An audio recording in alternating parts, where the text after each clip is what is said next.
സാധാരണ ഈ ഒഴുക്കിന് അനുകൂലമായി നീന്തുന്നവരെ നമ്മൾ ഒരുപാട് കണ്ടിട്ടുണ്ട്. നമ്മൾ വിലയിരുത്തുന്നത് സാർ ഒഴുക്കിന് എപ്പോഴും എതിരെ നീന്തുന്ന ഒരാൾ എന്നുള്ള രീതിയിലാണ്. പ്രത്യേകിച്ച് ഒരു ബിസിനസ്മാൻ എന്നുള്ള നിലയ്ക്ക് നമ്മുടെ സാഹചര്യങ്ങളിൽ ഈ പൊളിറ്റിക്കൽ പവർ ഭയങ്കരമായിട്ട് ഈ പറയുന്ന ആൾക്കാരൊക്കെ ഹറാസ് ചെയ്യുന്ന സമയത്ത് സാറ് ഒരു തിരുത്തൽ ശക്തിയായി മാറുകയാണ് എന്നുള്ള ഒരു ബോധം കേരളീയ സമൂഹത്തിനുണ്ട്. എൻ്റെ ചോദ്യം, ഇത് ഒരു ജനറ്റിക്കലായി കിട്ടിയ ഒരു പവറാണോ അതോ ഇതൊരു അക്വയർഡ് സാറിങ്ങനെ ആർജിച്ചെടുത്ത ഒരു സംഭവമാണ്?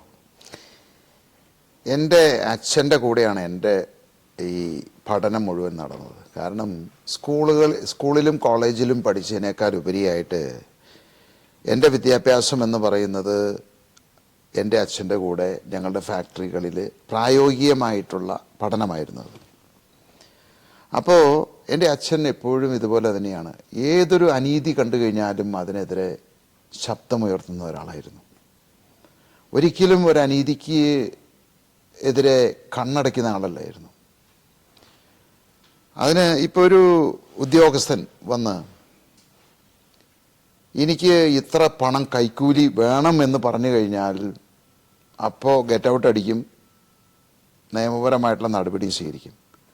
അതേ സമയത്ത് ഒരു ഉദ്യോഗസ്ഥൻ വന്നിട്ട് എനിക്കെന്തെങ്കിലും സഹായിക്കണം എന്ന് ചോദിച്ചു കഴിഞ്ഞാൽ എത്ര രൂപ വേണമെങ്കിലും എടുത്തു കൊടുക്കുന്ന ആളായിരുന്നു അത്. അപ്പോൾ ഒരാൾ നിർബന്ധമായിട്ട് പണം ചോദിച്ചു കഴിഞ്ഞാൽ അതിന് ശക്തമായിട്ട് എതിർക്കുന്ന ഒരാളായിരുന്നു. അതേ പാത തന്നെ ഞങ്ങൾ തുടരുകയാണത്. അപ്പോൾ എൻ്റെ അച്ഛനായാലും ഒട്ടനവധി കേസുകൾ, പല നിയമയുദ്ധങ്ങളും ഞങ്ങൾ നടത്തേണ്ടതായിട്ട് വന്നിട്ടുണ്ട്. ഞങ്ങളുടെ ബിസിനസ് സംബന്ധമായിട്ട് ഒട്ടനവധി യുദ്ധങ്ങൾ. അപ്പോൾ അതിൻ്റെ പിന്നിലുള്ള കാരണം ഇത് തന്നെയാണത്. ഈ പറയുന്ന അക്രമവും അനീതിയെയും ചോദ്യം ചെയ്യുന്നതായിരുന്നു. കാരണം അന്നൊക്കെ ഏറ്റവും കൂടുതൽ പ്രശ്നം ഈ ഉദ്യോഗസ്ഥന്മാരുടെ അഴിമതിയായിരുന്നു. അവർ അനധികൃതമായിട്ട് ഉള്ള ചില കാര്യങ്ങളൊക്കെ ആവശ്യപ്പെടും. പക്ഷെ അന്ന് ഇത്രയ്ക്ക് ഒരു പൊളിറ്റിക്കൽ ഹറാസ്മെന്റ് അന്നുണ്ടായിരുന്നു. പൊളിറ്റിക്കലിനേക്കാൾ കൂടുതൽ ഇപ്പോൾ നമുക്കിപ്പോൾ ഒരു 2020 മുമ്പ് എടുത്തു കഴിഞ്ഞാൽ ഈ ഉദ്യോഗസ്ഥരായിരുന്നു ഒരു പ്രശ്നക്കാർ. രാഷ്ട്രീയപരമായിട്ടുള്ള പ്രശ്നങ്ങളുണ്ടായിട്ടുണ്ട്. ആ ഹരാസ്മെന്റിനേക്കാൾ കൂടുതൽ ഉദ്യോഗസ്ഥന്മാരായിട്ടുള്ള ഒരു പ്രശ്നമായിരുന്നു. ഇപ്പോൾ രണ്ടുമുണ്ട് എന്നുള്ളതാണ്. 20 ശേഷം എടുത്തു കഴിഞ്ഞാൽ ഉദ്യോഗസ്ഥന്മാരുടെ പ്രശ്നങ്ങളുമുണ്ട്, അതുപോലെ തന്നെ രാഷ്ട്രീയ പ്രശ്നങ്ങളുമുണ്ട്.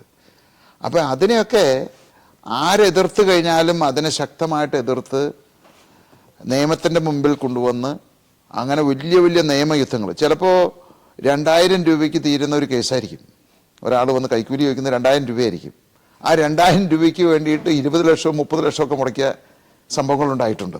അപ്പോൾ അങ്ങനെ വരുമ്പോൾ അതിന് വേണ്ടിയിട്ട് എത്ര രൂപ മുടക്കിയാലും അവനെ നിയമത്തിൻ്റെ മുന്നിൽ കൊണ്ടുവന്ന് ശിക്ഷ മേടിച്ചു കൊടുക്കുക എന്നുള്ളൊരു സ്വഭാവക്കാരനായിരുന്നത്.